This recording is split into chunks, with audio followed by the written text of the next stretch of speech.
Welcome back to the worst publisher of 2022, where we try to find out, well, who is the worst publisher this year. Today, it's time for Activision-Blizzard. This one is going to be very fun and likely very long. To start off with releases, here it's actually pretty simple. So, Diablo Immortal, Call of Duty Modern Warfare 2, Overwatch 2, World of Warcraft Dragonflight. What else can you expect from Activision-Blizzard? They went, okay, we'll put all of our developers onto Call of Duty. Okay, so Activision's releasing just Call of Duty. Great, excellent. And then Blizzard, as we've been saying for basically most this year, the good times for Blizzard are around the corner. And now we're kind of saying Overwatch 2 is out, but that wasn't really a perfectly good time. Dragonflight's out. I was like, yeah, that's a good time, but it appears that based on the fact that a couple of numbers and also the fact that they've offered a free trial of the game in unprecedented time is very much like maybe it didn't sell quite as much as they would expect, especially after Shadowlands was like the fastest selling PC game ever until Cyberpunk took over like a week or two later. And then Immortal being, I mean, if you're watching this channel, you likely know all about Diablo Immortal, everything that it was, everything that it did, and how people felt about it overall. So really, this is Call of Duty's good, and I guess the live service nature of these games means they'll get better over time. Well, but right now, it's weird. So one of the reasons why we like to put the Metacritic score in for users is it's not because it actually means anything as a score. It's a sort of barometer of like, what is the backlash this one had? Yeah, the cultural weighting of it sort of. And that was quite funny. I think it's the sort of thing that will have skipped us by running the WoW channel, but Connor, not being a Warcraft person working on our news team, seeing this, like he was just going through, okay, what are the Metacritic user scores saying? Well, there is some legitimate criticism of the expansion feeling too grounded with not enough new stuff or a hook, I guess, but I still kind of personally think, what are they smoking? Basically, the Metacritic user reviews are all, they're culture war. Yeah, big old culture war. Now, it's quite interesting because I think within a lot of WoW, you basically don't really see that much of that. But who knows, like, if this was a game that was on Steam, with Steam reviews, maybe we'd have a very different situation. Maybe we'd actually know a hell of a lot more about what like a general audience thinks. Because like so far for Dragonflight, it's a situation where I think for the core players of the game, universally superior to Battle for Azeroth. Yeah, it's a very good product and good game comparatively to what it was before. But I think one of the issues that Blizzard's starting to find is they went from having universal success in everything they do to now finding more niche success. It's like the idea of like World of Warcraft never being the cultural giant it ever is. So it's kind of like it's finding its own little quiet niche in games industry. But that's coming across a little bit more natural. Every game kind of has to do that now out of necessity because there are so many different niches.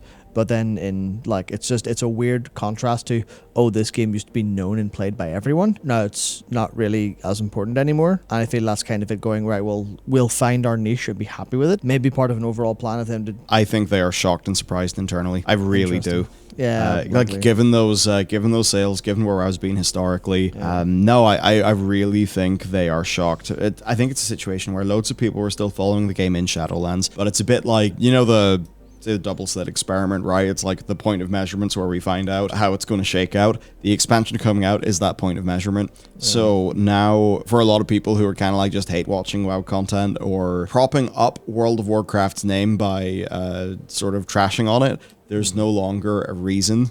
Like, that's no longer really as much of a fun thing to do. So I feel like that has then led to like, okay, well, the expansion's out and it's pretty good. Okay, I wasn't actually interested in WoW anyway. Or maybe I thought I was interested in WoW, but what's this? All these people seem to enjoy it and I don't. Not for me anymore. It has to be more interesting rather than just being good, I think, for like the cultural angle. It has to feel more medicine again to get those people back. Yeah, but it's just kind of, it's off in its own little bit of a corner now. And then I think the same happened largely with Overwatch 2, where Overwatch 1 was a cultural phenomenon. Yeah. And there's no two ways about it. It was maybe not quite as big as World of Warcraft was in the term of how it penetrated media and mainstream culture, but it still like took over so much of what existing kind of online and gaming culture is that it's exceptionally a profoundly mainstream game. It just maybe doesn't have like celebrities and adverts because we're in a different world now. Yeah. But it's still as large. And then Overwatch 2 comes out and it's like, how much of the actual massive gaming populace have you recaptured in Overwatch 2? Oh, actually, sorry, there's a lot of people playing Rainbow Six Siege. There's a lot of people playing Valorant. Valorant being a new reasonable competitor in the same, obviously different types of games, but in the same free esporty play with your friends shooty bang game. It's there. So they've kind of like, they've found themselves going from this we can do nothing wrong extreme wave. We know if we do something good, we can capture the world. They're now like the world that they can capture is getting smaller and smaller and smaller and smaller as other people take big massive lumps out of it. Yeah, and as they damage their own name.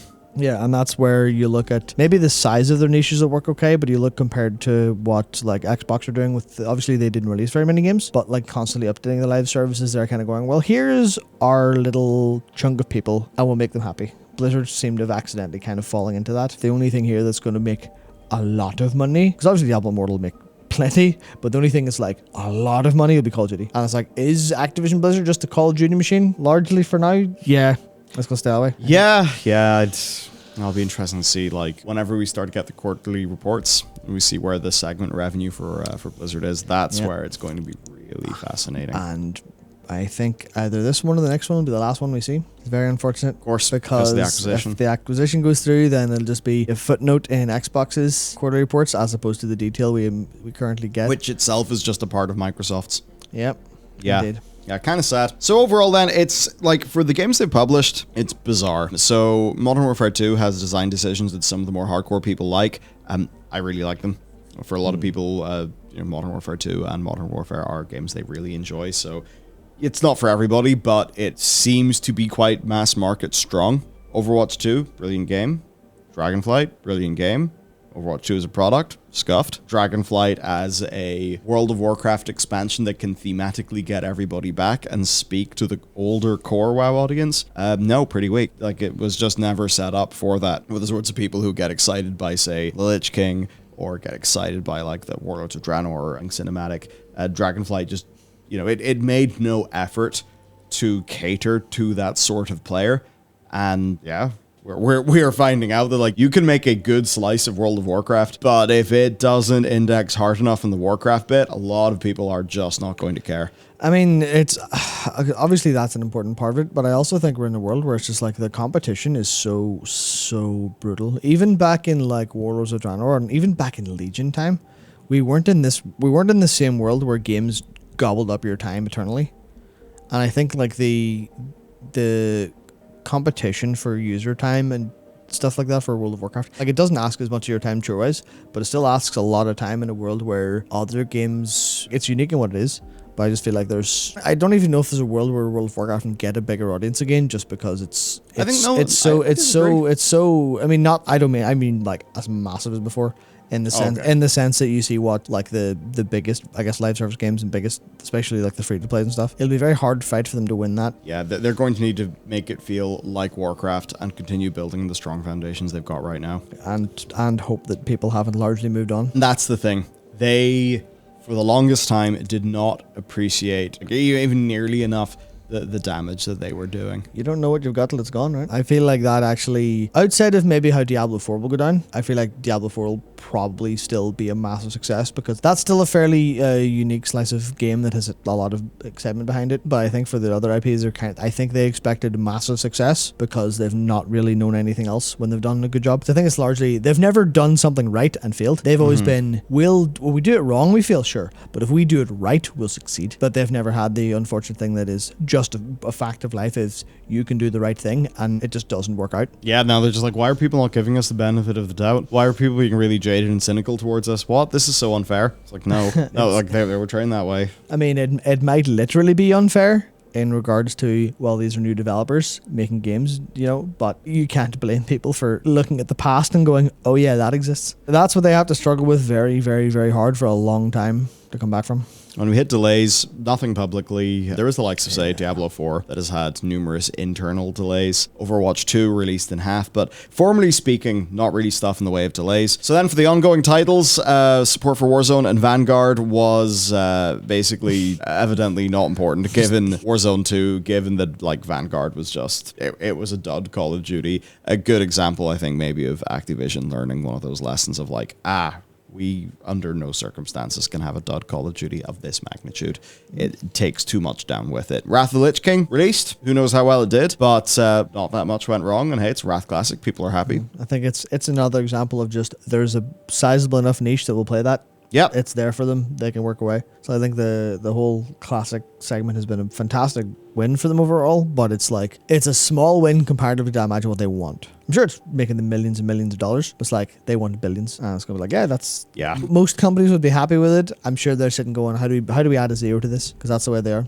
Reforged, minor updates that sometimes got in the way, weren't ideal. Certainly more needs to be done there, and that community's still not really had a great situation. Yeah. Ybarra did say good things, and like they did have a patch come out, but we would like more. Enough time has passed that I think that largely people will brush it under the rug somewhat, so it's hard to know if it's even worth it for them. The fact that they still haven't been able to say, hey, remember that big mistake we made? We have unmade that mistake, it's fixed now. The fact that they haven't done that is still like, it's something that it's a sword hanging over them. It is just like the Pop Team Epic thing of like your life ends 30 minutes from now or something. It's like that is just there constantly, like ready to hit someone. Yeah. Ready to hit them going, oh yeah, Blizzard, good job, but where's Reforged? Remember your best game of all time that you broke? The fact that they still haven't actually been able to have a success story, that absolutely boggles me. Blows my mind that they haven't had just put, right, we need to put 200 mil down on getting a team to fix this within the next year. Then you'd be laughed out of every room. I mean, 200 mil's a wee bit, but let's just spend triple much, yeah. Project Titan. Yeah. But the idea of like properly fixing it, it's insane. The idea of how much is this worth to our rep, to our PR, and they still seemingly haven't had that click in their head of, if we can make a big post saying Warcraft 3 is fixed, that will have outsized public relations benefits and restore our reputation. And then people maybe not just skip over news articles about our new games. Maybe. Yeah. So as we go to the next segment then, and this is where it has just been an absolute cavalcade of insanity. I mean, even take January, that's where we found out in January that at one point in 2021, Bobby Kotick actually tried to have Activision-Blizzard purchase PC Gamer or Kotaku in order to change the narrative. Ooh. What an insane thing to come out. And also, what an insane thing to think. It's like, yeah, cool, we'll just buy the press, change the narrative. We're not in the age of the newspaper, Bobby. Right? It's not like people only get network TV and a newspaper put in their, in their door every day. That's just not how it is. It's the internet. Buying PC Gamer would have made it so much worse, you absolute moron. So that was strange. Oh, it still boggles my mind that anyone ever thought that was reasonable to suggest or say. You're like, okay, maybe it was an offhand comment. I don't know, but that goes to show what they're like, right? Yeah. January also had a little bit more with the 34 Raven software QA testers beginning the process of unionizing, which that's all been kind of interesting. That story's developed. We'll see that. Of course, Blizzard announced the survival game, which is untitled, and we later found out the team for that has doubled within 2022. Yeah, which obviously means they're ramping up production, trying to get it finished sooner rather than later. With not even having a code name or a name, it's still a long way out. Yep. Then in February, Activision tried to have Raven Software as a whole vote instead of just the QA people. The theory there is basically that will water down the salty QA testers. March then sees a little bit more. Microsoft saying they will honor any unionization efforts from studios in Activision Blizzard. We then see another lawsuit be filed for harassment. This one of a female employee being encouraged to drink tequila shots on her first day, encouraged to participate in the cube crawls that involve gendered harassment, and that she was passed over for promotions because of gender, and alleges that she was told not to make complaints because it could damage the company. So that lawsuit then. That happened in March. Then a judge applied the 18 million EEOC settlement. That was in despite of the California DEFH settlement. Yeah, the slap on the wrist. Exactly. This one was just a slap on the wrist. 18 mil is absolutely nothing to them. And if people did become like signatories of that, if an employee signed on to that to get part of that settlement, then basically they'd be just sort of ticking, yep, I'm clear, my grievances are gone, and then they wouldn't be able to be part of the DEFH one, which probably would have been significantly more aggressive.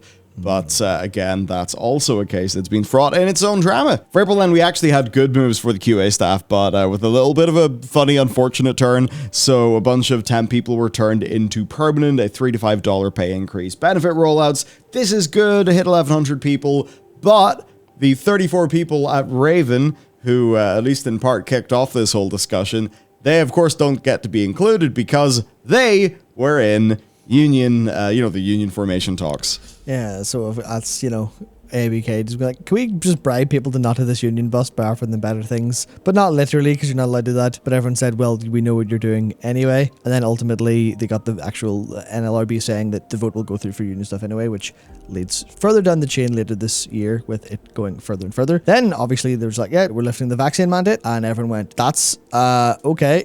maybe not do that quite so much. And then that was just a whole big thing, with obviously it being like down to the studio leadership at the end. Yep, so there's a walkout. Yeah, so it wasn't even a massive thing, but just it doesn't end basically for how their staff feel. It's not like, right, now you can go back to work for a month and now, no, more things just keep happening. And obviously then we get the confirmation then that the shareholders approve the Microsoft buyover, which obviously 98% agreement. Yeah, they were more than happy for that. That was just, hey, do you want your money, shareholders, to be worth a lot more money very soon? Sweet. I'll absolutely have that. And then, of course, the state of New York were like, hey, APK, do you want to make a little report doing some investigation about the allegations of harassment stuff, how that happened? And then the board of directors went, please don't do that. And you go, that's a bit transparent. Okay. What are you trying to hide? And then everyone just goes, well, we know what you're trying to hide, so let's just move on. And then even in the game realm, they had obviously, hey, Diablo Immortal's coming to PC. Whoa, a PC Diablo, great! This is before people were really quite so aware of how bad things were. So this was taken as a win at the time, because hey, it did seem like that, and if the game wasn't wholly terrible and evil, then I'm sure it would have been a win. Yeah. As it stands though, no. Yeah, it's that awkward thing where it probably ultimately did backfire, even though it sounded reasonable enough on paper. It just meant that lots of people who wouldn't have touched Diablo Immortal, because it's a mobile game, got to touch Diablo Immortal and go, wait, is this what Blizzard are making? Mm-hmm. Oh, shit. That was a fun event, that's for sure. Yeah, we then had an allegation from a senior lawyer at the DFEH that basically the California governor's office were interfering in favor of Activision, and that this allegedly included the firing of the suit's head counsel by the governor. Now, this is something that was then, maybe it's not completely cut and dry, let's just say. Yeah, that seemed to be a huge amount of, like, Activision Blizzard's thing being used as like a political battleground for different people in and around that like office and stuff. So it's not quite as clear cut as who's involved in what, but it certainly was like, it didn't go very far after. So I think there was pretty big and important stuff going on that we ultimately didn't get to see much of. And then we've got the state of New York via the Employees Retirement System and Pension Fund filing to review the records of ABK as shareholders, claiming they want to know whether Bobby and the board knew about the misconduct. I think people generally do think, they almost certainly did. ABK then released one of the funniest documents we had. I don't even know what you'd call it. Yeah, it was basically a diversity and inclusion character design measuring tool. Yes. Where they're just like, right, here's a numerical value assigned to different sexualities and skin colors and backgrounds and personalities to see if do they get enough score to be considered diverse and inclusive enough to actually go into the game and get this. And everyone goes, what do you...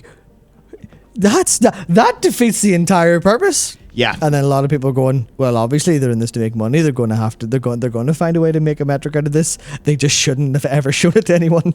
And then it kind of transpires this is something that was made by like 3 people at King, and it's not something that was actively at use in their studios. Seems to me maybe that corporate leadership thought, hang on, look at this document, what great brownie points we can get.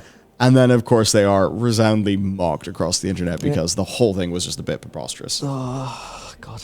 Then, of course, we go back to our Raven QA people. They win. They become the second game studio to unionize in the US and the first in the AAA space, which actually is, pretty damn big. We then also do have a last-minute announcement, a little bit of a very obvious canary in the coal mine, that Diablo Immortal will not come out in Belgium or the Netherlands, because obviously the loot boxes, the gems, all the Rift stuff. Which then, of course, leads us into the launch of Diablo Immortal. We got caught around in a citation circle, which was quite funny. We publicized a theory from a Redditor about how it could cost you like 100 grand.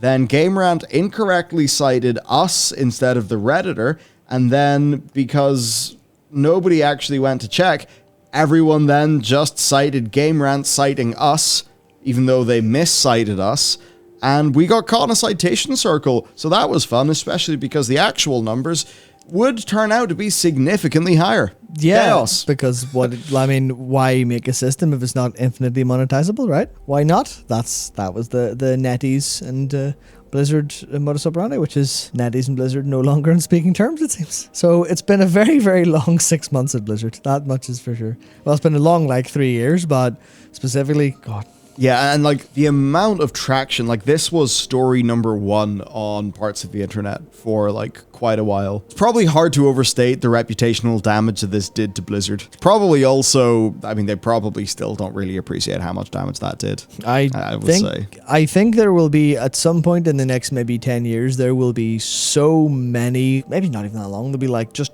papers upon papers upon papers and theses upon theses of just how important your brand reputation is in these industries and how you can destroy it through all of these movements and all of these different things and never get it back. But in a way that doesn't seem like it makes perfect sense, because it's likely not like a direct consumer thing. It's probably like a long chain of like cause and effect. All of a sudden your developers don't quite have the heart, like they don't quite have the heart they used to have putting in their work because they're kind of conflicted about it. Same with people the whole way down the chain, it just goes wrong, and it'll just be years of how do you make up for these mistakes. As we talked about, good games not enough to do it. Like, yeah.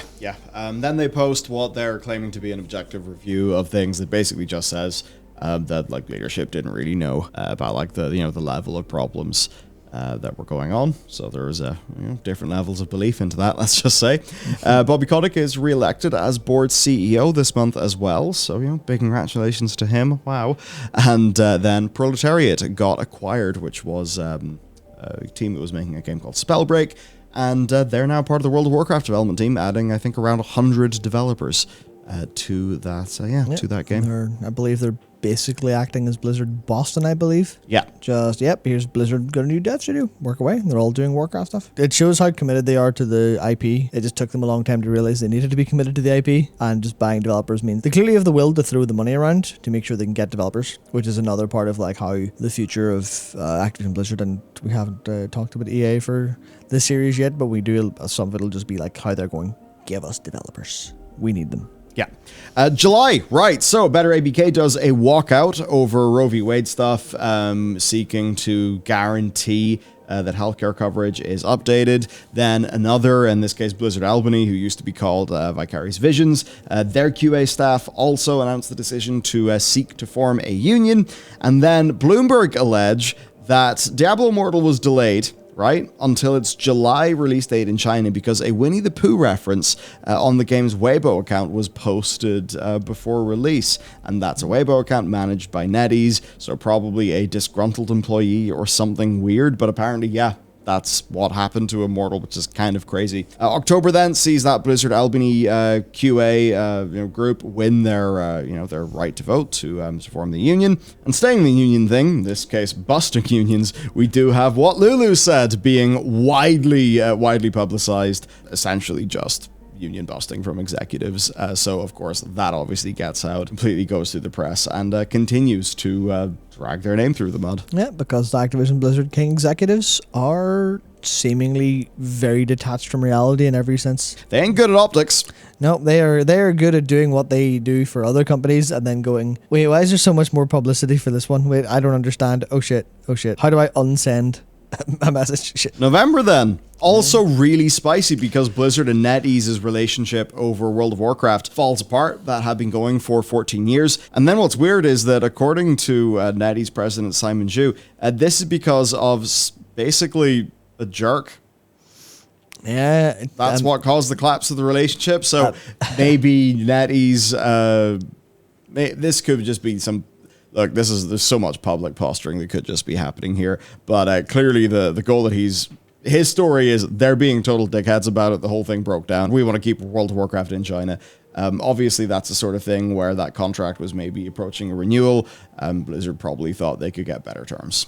Especially because I think the classic audience in China was way bigger than they were expecting, I imagine. Because we've seen numbers that show that is a very successful product in China. And imagine they're going, you're making too much money and that should be our money. Do you want to give us another 5-10% there, NetEase? And then NetEase went, jerk? No. And then obviously, because I'm assuming these are very high octane business meetings, they're just like shouting insults at each other and being very, very rude, but also trying to keep it legally, and they're just fighting like hell, trying to haggle each other out, and then just game up in the middle of it. But it is brutal. Like the optics on that is really dire. I can't imagine NetEase went, right, you're on the back foot, that'll be an extra 20%. That could have happened. Because of how much we know about Blizzard, I think we can all imagine the Blizzard executives going, give us more money. Sorry, you've been doing a really good job publicizing this game. No, that's our money. That's our IP. Give us the beans. Hopefully they get that sorted for the Chinese audience. But Oh yeah, because they're going to lose access in a month. I think they said they'll work on a way to keep character stuff. Yes, they will. To move over to the next one. You're like, could you imagine the damage done to the overall thing of, oh, sorry, yeah, your game's down for, even like based on how retention works and stuff. Imagine just, oh yeah, sorry, your game's down for like 2 months. People will go find different games and start playing those. Oh, that would be brutal. Clearly this went very, very wrong. And of course, we also find out that this is a little bit before this story broke, but we find out that a World of Warcraft mobile MMORPG project gets cancelled. That was another co-development between NetEase and Blizzard, and it's one where apparently they couldn't come to terms. So the idea they had terms for Immortal, but they could not come to terms for this new thing. Evidently, the renewal of the contract doesn't pan out. Breakdown of relationship. Somehow, then Blizzard, or Activision Blizzard, tries to do the same thing with the QA staff unionizing, saying, no, dilute that vote by including all the studio. And then the National Labor Relations Board's like, well, we see no reason to grant your appeal. So that's interesting. They've tried the same strategy twice in 12 months and it fails. So, of course, that means a good day for the lawyers who all get to collect a very big paycheck. And also in November, Modern Warfare 2 releases. It makes $1 billion in sales in less than 2 weeks. It's absolutely humongous. And at this stage, the microtransaction story is not fully turned on whatsoever. Warzone isn't out, any of that. And no, just massive box sales. Yeah, for people who are maybe of the same era as me will remember an old image that was used very heavily on the internet of one of them was Shigeru Miyamoto Iwata holding up a DS, and that was photoshopped to the DS, just printing money out of the cartridge, the GBA cartridge slot on the bottom. You can just imagine that with a Modern Warfare box. They just have a box that just goes, we just shake this and money comes out, and it's Modern Warfare, because it's always been Modern Warfare 2 since the dawn of time. So it doesn't matter what they do release, what they don't release, they just go Modern Warfare. It makes billions. Free. Then December definitely still goes out with a bang, because we've got Activision suing the California DFEH. Now, we haven't fully went into it because this is more of a summary of the news, but there were, I guess what we could say, professional conduct lapses, perhaps.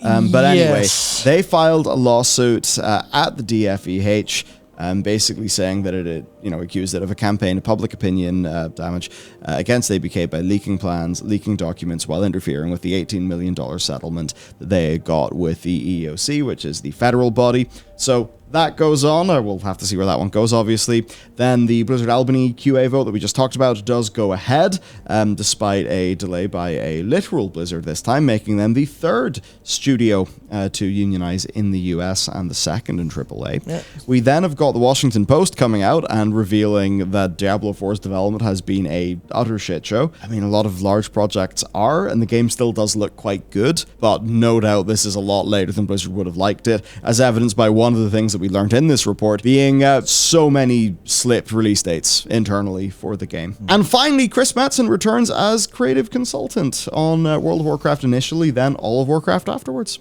And that's the end of the year. For now. For now. There could be something in the final week. It could be. Who knows? Knowing them, they'll like to go out with a bang, I think. More or less. Like, that is such a crazy year. Compared to some of the other publishers we've talked about, there's been plenty of news for them, but like, this is just... You could imagine the lawyers at Blizzard, they must be having the best Christmas of their life. They must be swimming in money if they're getting extra money for how much they're working, if they're paid by contract, which they definitely almost certainly are. I think lawyers are a bit too smart to get paid 40 hours a week and nothing more. It's a crazy year, and I can't even... Well, I imagine next year not been quite as brutal. It's that thing of basically the beginning of the collapse of their management was more or less a domino knocked over, but there's a lot of dominoes and a couple houses of cards, a few Jenga towers, and there's a hurricane currently blowing through, and it's just going to keep going until... We need like 6 months of no news for it to finally stop. It just keeps going and going and going and going, which is great. Because it's always fun. Yeah, at the very least, it's that. Okay, incoming in 2023 then. So, got Overwatch 2, which will have its PvE, and in fairness, a Halloween event gave us a little bit of a taste of what that could be like, I think, in terms of the quality of that experience, and it was good, even though the Halloween event from, obviously, that was its own little drama, too, because of how it was monetized and all those issues with Overwatch 2. But the actual PvE, like content design, was pretty damn good. So we'll see that happen as Overwatch 2's 9-month-long season, which is very aggressive. some could maybe say fatiguing. A week long, rather. Yeah. Oh, yeah. Whoops. So, yeah, game has issues, but it does seem that content's something they'll be able to do decently consistently. Diablo 4, obviously not the best reports on crunch, but it will be all steam ahead until its launch date in June. Will probably be, well, we've already found out actually quite a bit about the game. Even since the release date reveal, right? There's been some more stuff in the press. Overall, look, game does look pretty great, but obviously it's a Diablo game. We'll just need to see, like, it's hard to call it super early with a game like that. They certainly have many or most of the ingredients they would need for a very successful experience. It'll just be that end game design, aspects of which seem promising, but obviously PoE will be very hard to dethrone. Not that Blizzard is necessarily trying to do that. I think they probably do want a more mass market thing, but then enough that after the humongous initial sales, they still have a healthy live game audience, which they're going to be, obviously, doing the whole cosmetic store and all that with. Yeah, that's where I think the overall strategy of Activision-Blizzard is a little bit aggressive or a little bit shoot for the moon kind of idea, where it's like, okay, you want a mass audience and you also want a long live service deal. That's the realm of Fortnite. That's the realm of, I guess, Apex does that pretty well as well. Well, those are the games that are really mass market and have a long tail. Doing that with a Diablo is going to be, I imagine, somewhat challenging. It's just, can they balance it to get the best of both worlds? Is a question, but it's not like PoE's been doing extremely well. I don't know too much about it, but I know a few people who are playing, and they've definitely bungled the last couple leagues where like mechanics aren't quite as well balanced, mechanics aren't quite as, the new stuff introduced isn't as interesting as usual. So there may be a little bit of the Destiny problem there, where PoE is getting a little bit too formulaic, a little bit too, we know what we're making, so we'll just make that, and then players maybe starting to go, the magic's not quite there anymore. So Diablo 4 might be positioned as a pretty good opportunity.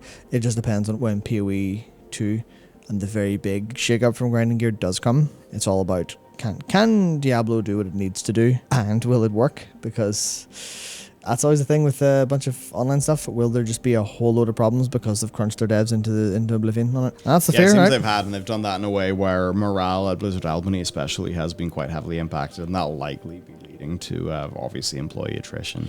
That's such a, I mean, obviously they need to have Diablo 4 out, but it's still like, man, that is not the play to hire such an incredible studio and then work them into dust. I will never forgive them for Tony Hawk. Never. Oh yeah, fair. Right, other things then. Warcraft Arclight Rumble, the mobile game that's basically Blizzard's spin on Clash Royale. That will almost certainly come out this year after it being in, beta testing, soft test, soft launch, maybe testing, that kind of thing, in other regions. So yeah, there's that. I mean, look, it does look good enough, but I don't really care that much personally. We've got Crash Team Rumble, or Toys for Bob. Luckily, I actually get to make a game that's not Call of Duty. That's good. Will be a live service, though. And it seems to, it looks like a kind of platforming resource collection MOBA thing, where you basically compete in teams to get a whole bunch of Wumpus fruit. So I have to wonder how this came around. Under the knowledge that Crash 4 did not sell anywhere near what Activision wanted. But it's hard to know if that's an Activision wanted unreasonable amounts of sales or if they wanted decent sales and it underperformed. But I feel like it's just, they just go, is this Call of Duty? No. I can't imagine it has a lot of developers on it. And I imagine if they want to make another Crash game after this, unless Xbox get involved and say, hey, we think you should make a Crash game, here's the money you need for it. Otherwise, I think it'll just be, this is going to be heavily monetized, and good luck that it is good and works. Maybe it's a little bit doomerish for Activision's games, but I don't see it working out too well, unfortunately. But we'll see. Yeah, I mean, Toys for Bob can do good stuff, but it's weird. Then Call of Duty Modern Warfare 2 Ghost, which seems to be what they're going to do. Essentially, they need more time for future Call of Duties. The rumor mill was saying 2023 wouldn't have a main boxed release. Then they said, oh no, there will be a premium 2023 Call of Duty release. Per the rumors and all of that, it basically is a campaign expansion. They'll be coming with remastered versions of all unremastered maps from Call of Duty Modern Warfare 2. I'd imagine other content as well. So basically the idea is it's a big add-on to the existing game. Which, why not? I actually enjoyed the campaign of that, so getting another campaign, that would be pretty sick. And there's a lot of good maps there. I'm actually not against it. And I guess as it brings us to our final summary then. Games are broadly fine. Monetization, iffy. Some of the games actually brilliant. Great, fantastic. Like World of Warcraft is that right now. There's just asterisks. But they can often do that bit really good.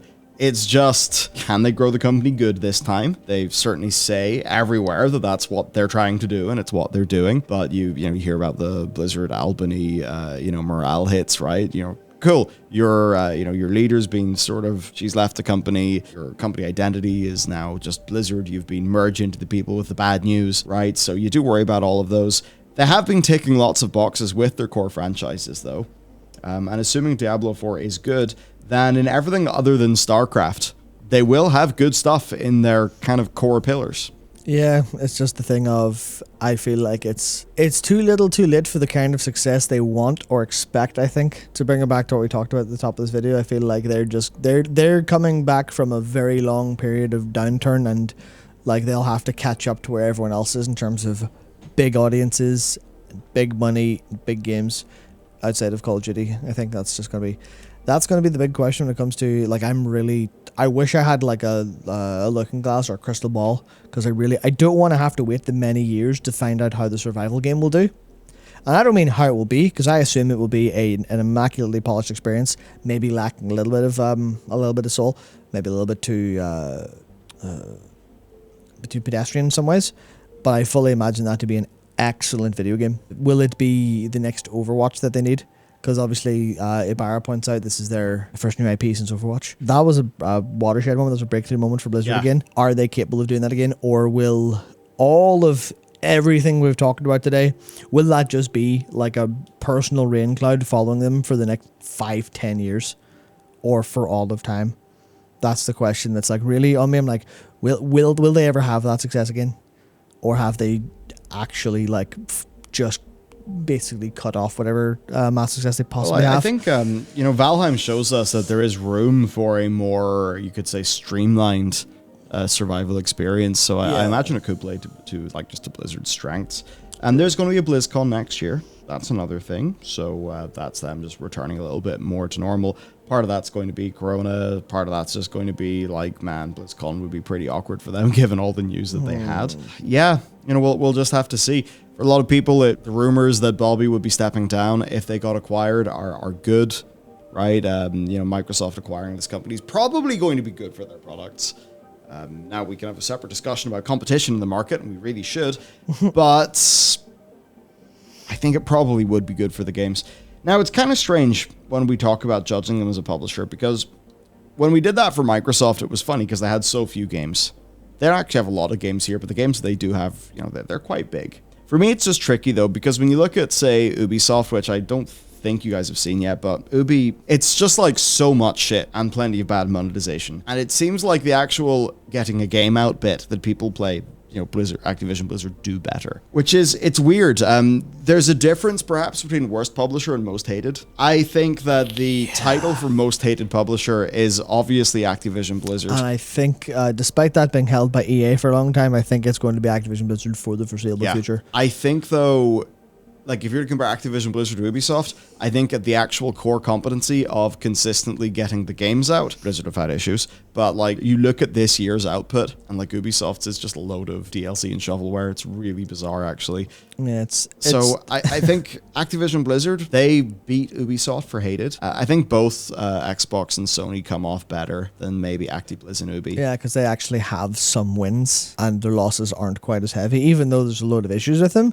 It's still like, well, you weren't as bad as these two. Well done. There's your participation award. Yeah, so I think clearly the award for most hated goes to them. Yeah. The award for worst, they almost got it. Yeah, they have a podium position for worst publisher of 2022. It is held back by Modern Warfare 2 being really good, World of Warcraft, Dragonflight being really good. Those things mean that it can't really be worst publisher in a year where Ubisoft has put out the output they have. Yeah, that's where it's like, but when it comes down to PR and community management and managing your own developers from the from the meta perspective we see in the industry focused news, Activision Blizzard are probably worse than Ubisoft, but they managed to struggle along anyway. Whereas Ubisoft, they take the crown for incompetency, is how I put it. That's a good way of putting it. Activision Blizzard are malicious, but there's some competency there, and that results in some good. Maybe that's just they have enough shielding on some of their developers from higher ups that they can still do a good enough job. But for Ubisoft, it's they're so much worse. Getting in, you'll really enjoy that video. Yeah, you really will. That'll be a fun one. So yeah, there we go. We've explored Activision-Blizzard. And they're not the worst. Very close. Depends on how you think about it. Yeah. So, all right. Join us for the next one of the series. And yeah, we'll see you next time.